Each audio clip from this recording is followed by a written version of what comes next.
Let's go. Yo, I'm like an addict, do I gotta have it. I ain't even playing, got a really bad habit. If it moves, gotta grab it, fuse like a magnet. Lose, won't have it till I'm doomed in a casket. Halo, hai teman-teman, kita lanjut lagi ya. Untuk soal standar SBMPTN, kita baca soalnya dulu. Salah satu elektron terluar yang terdapat dalam atom dengan nomor atom sama dengan 20 mempunyai harga bilangan kuantum. Jadi optionnya bisa teman-teman lihat sendiri. Di sini saya juga udah mencoba mengerjakannya. Ini kita lihat dulu. Pertama-tama kita harus buat konfigurasi elektronnya.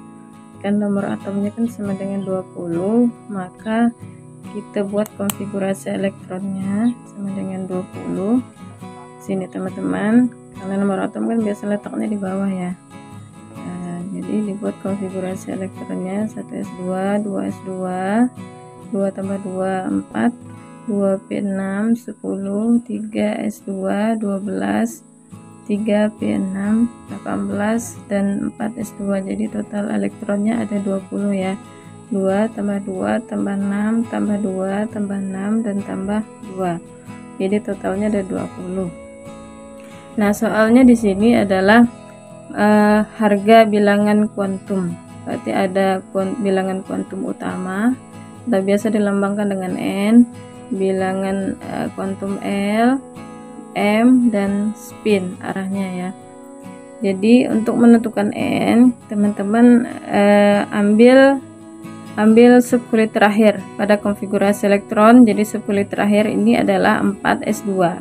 Jadi dari 4s2 inilah kita mengambil jadi patokan untuk menentukan keempat bilangan kuantumnya.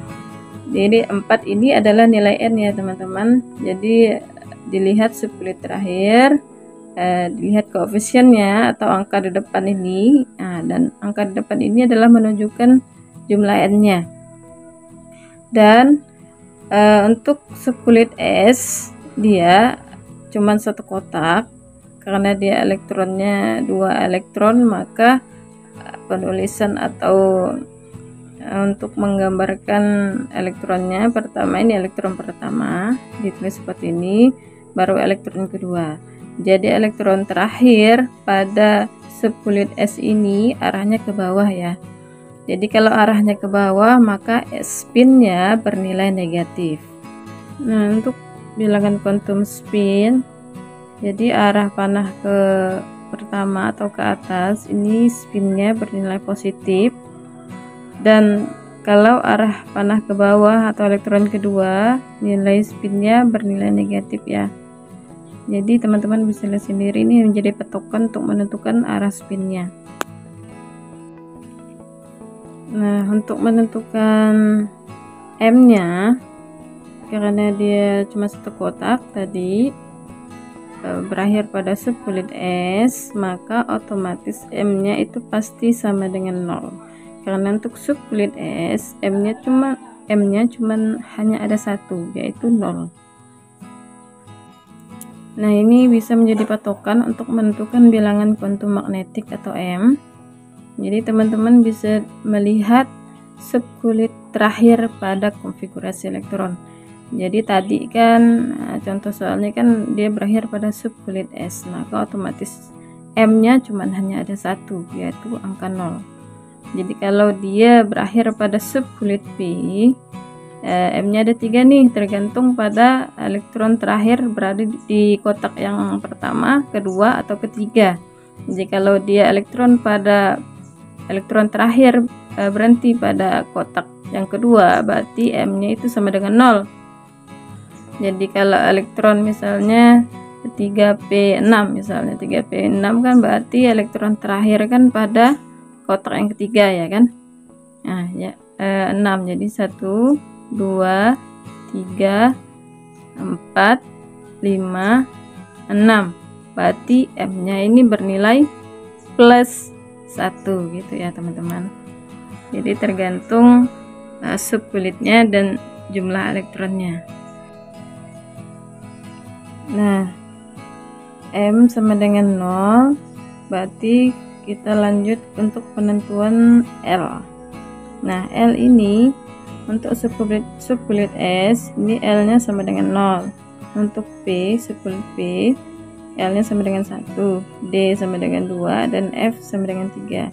Karena untuk konfigurasi ini subkulit terakhir pada 4S2, maka dia kan di subkulit S ya, jadi L nya itu sama dengan 0 karena dia terakhir pada subkulit S. Jadi dari soal itu kita dapat menentukan N nya sama dengan 4, L nya sama dengan 0, M nya sama dengan 0, dan S nya sama dengan min setengah. Lanjut, ion CO dengan muatan 2+ mempunyai konfigurasi elektron Ar3D7. Jumlah elektron yang tidak berpasangan dalam ion CO 2+ adalah, nah ini teman-teman bisa lihat terakhir dia berakhir pada subkulit 3D ya teman-teman, 3D. Nah untuk subkulit D dia ada 5 kotak ya, dengan maksimal elektron 10 elektron, dan soal ini mempunyai 7 elektron ya, nih 7 elektron. Nah pada subkulit D berarti 5 kotak, bisa teman-teman lihat ini 5 kotak dengan elektronnya 7, maka di sini teman-teman bisa buat nih 1 elektron, 2 elektron, 3 elektron, sampai 5. Kurang ya teman-teman karena di sini ada 7, maka teman-teman bisa menambahkan di sini 1 elektron. Nah, 1 elektron di sini dan 1 elektron di sini lagi. Jadi totalnya adalah 7 elektron ya. Di sini teman-teman bisa baca sendiri jumlah elektron yang tidak berpasangan, ya teman-teman. Yang tidak berpasangan berarti ini teman-teman nih bisa lihat. Ini 1 elektron, 2 elektron, dan 3 elektron. Yang tidak berpasangan adalah 3 elektron dan 2 elektron yang berpasangan. Jadi jawabannya benar adalah C. Nah lanjut lagi ya teman-teman, bagi soal selanjutnya, bagi unsur dengan konfigurasi elektron 1s2, 2s2, 2p6, 3s2, 3p6, 3d7, dan 4s2 berlaku pernyataan bahwa unsur tersebut titik. Jadi kita cek satu-satu ya. Teman-teman bisa menghitung dulu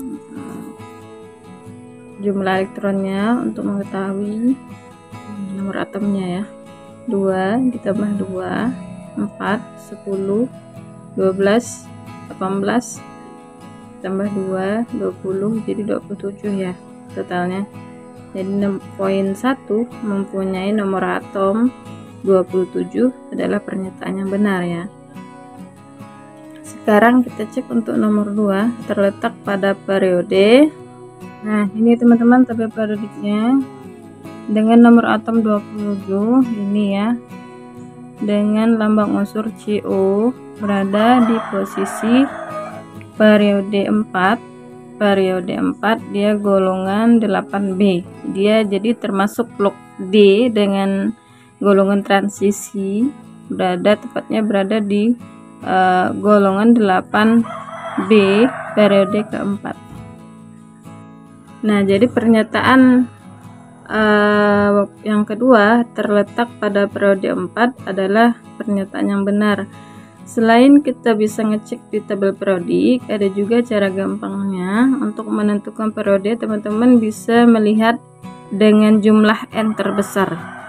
N ini kan ini teman-teman, koefisien ini kan N, ini N, 3, 2, 2, 1, ini adalah N atau bilangan kuantum utama. Bisa dilihat dari koefisien di sini yang angka di depan ini. Jadi N terbesar itu adalah periodenya, dan N terbesar pada konfigurasi ini adalah 4, maka periodenya adalah 4. Itu ya teman-teman untuk menentukan periodenya. Dan pernyataan ketiga, mempunyai 3 elektron berpasangan. karena kita bisa cek di sini ya teman-teman. Di sini ada 1 2 3 4 5 6 7 8 9 10 11 12. Jadi ada 12 pasang elektron yang berpasangan dan 3 pasang elektron yang tidak berpasangan. Sedangkan di sini ada mempunyai 3 elektron berpasangan. Jadi pernyataan di sini adalah pernyataan yang salah ya. Karena yang 3 itu adalah elektron yang tidak berpasangan, bukan elektron yang berpasangan. Untuk pernyataan yang keempat, termasuk dalam golongan alkali tanah. Ini juga salah ya teman-teman, karena alkali tanah itu adalah golongan 2A atau pada blok S. Sedangkan setelah kita cek tadi di tabel periodik, dia termasuk ke dalam periode 4 dan golongan transisi untuk golongan 8B tepatnya ya teman-teman. Jadi dia berada di blok D. Jadi pernyataan yang benar itu adalah pernyataan 1 dan 2, dan pernyataan yang salah adalah 3 dan 4. Lanjut soal selanjutnya. Konfigurasi elektron ion X yang bermuatan 2+ yang memiliki bilangan massa atau nomor massanya sama dengan 45 dan 24 neutron adalah titik. Jadi untuk ya lambang unsurnya kita lambangkan dengan X dengan muatan 2+, diketahui nomor massanya sama dengan 45 dan neutronnya 24. Jadi untuk menentukan konfigurasi elektron, teman-teman harus mengetahui nomor atom ya, nomor atomnya dulu. Jadi bisa kita gunakan rumusnya, neutron itu sama dengan nomor massa dikurang nomor atom. Biasanya kalau saya untuk mengingatnya, saya pribadi biasanya neutron itu sama dengan atas kurang bawah gitu ya teman-teman. Kalau atas itu adalah nomor massa dan di bawah ini adalah nomor atom. Jadi neutron itu sama dengan nomor massa dikurangkan dengan nomor atom. Nah, jadi nomor atom yang kita cari geser kiri, berarti ya, negatifnya jadi positif ya. Nomor massanya dikurang neutronnya, pindahkan ke kanan jadi negatif. Jadi nomor atom, untuk mencari nomor atom itu sama dengan nomor massa dikurangkan dengan neutronnya. Nomor massanya 45 dan neutronnya 24, jadi 45 dikurang 24 gitu ya teman-teman, sama dengan 21. Jadi untuk unsur X nomor massanya 45 dan nomor atomnya 21. Dibuatlah konfigurasi elektron seperti ini teman-teman. Jadi 2 ditambahkan 2 6 tambahkan 2 4 tambahkan 6 10 12 18 20 21. Jadi berakhir pada 10D 3D1. Nah, ini untuk konfigurasi dengan nomor atom 21. Ini untuk yang netral teman-teman, enggak ada muatannya. Nah, untuk yang bermuatan 2+, ini jumlah elektronnya pada X dengan muatan 2+, teman-teman harus menghitung dulu nih 21 dikurangkan dengan muatannya. Kalau bermuatan positif maka dikurangkan teman-teman. Jadi kalau bermuatan negatif baru ditambahkan. Jadi kebalikannya ya teman-teman untuk menentukan konfigurasinya. Nah, ini adalah jumlah elektronnya. Setelah mengetahui jumlah elektronnya untuk unsur X dengan muatan 2+, barulah kita buat konfigurasi elektronnya. Nah, tersisa cuman 19. Kalau ini kan 21 nih, maka elektronnya jumlah elektronnya juga 21. Nah, kalau yang bermuatan jumlah elektronnya tinggal 19 karena sudah dikurangkan 2 dengan muatannya tadi. Jadi sisanya 19, 2 ditambah 2 6 10 4 10 12 18 19. Ini ya teman-teman. Jadi jawabannya benar adalah 1S2 2S2 2P6 3S2 3P6 dan 4S1. Jadi sebetulnya di sini jawaban di sini kurang 4S1 ya. Jadi kurang S-nya. Ada kesalahan penulisan mungkin ya. Jawaban benar adalah B.